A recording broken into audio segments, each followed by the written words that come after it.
long before people carved pumpkins or dressed up in costumes, before putting up spooky decorations became a Halloween tradition.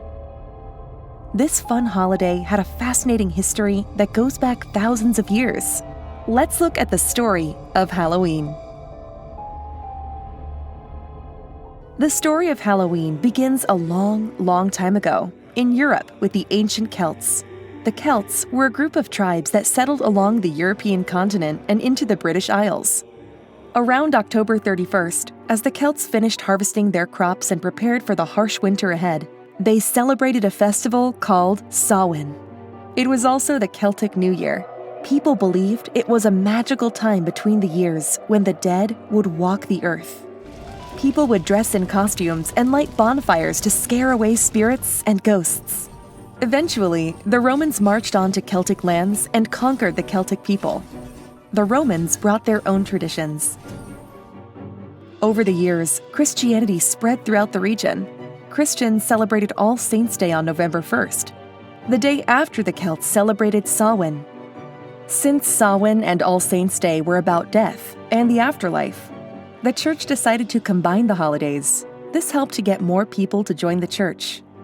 The night before All Saints' Day is October 31st. It was known as All Hallows Eve, which eventually changed to Halloween.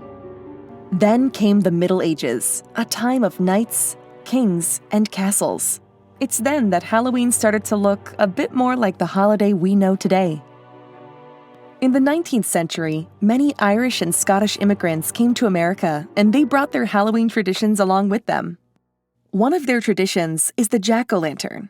In Ireland, they made jack-o'-lanterns from turnips.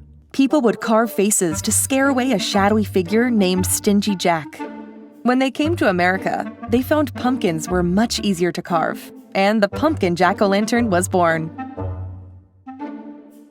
Another tradition was wearing masks and pulling pranks or tricks on neighbors. But as the years went by, the harmless custom turned into actual vandalism. It became dangerous. Trick-or-treating started out as a threat. Give us food or we'll damage your house. Luckily, that changed. Today, we know Halloween as a big, colorful celebration. We dress in silly and spooky costumes and go trick-or-treating. Halloween is also celebrated in different ways around the world. In Mexico, they celebrate Dia de los Muertos, where they honor their ancestors. In China, they celebrate Chengqi, or the Lantern Festival. From the ancient Celts to modern-day Halloween parties, to trick-or-treating and watching scary movies with friends, this holiday has a long and spooky past. So, remember the traditions that got us here. And most importantly, have a safe and happy Halloween.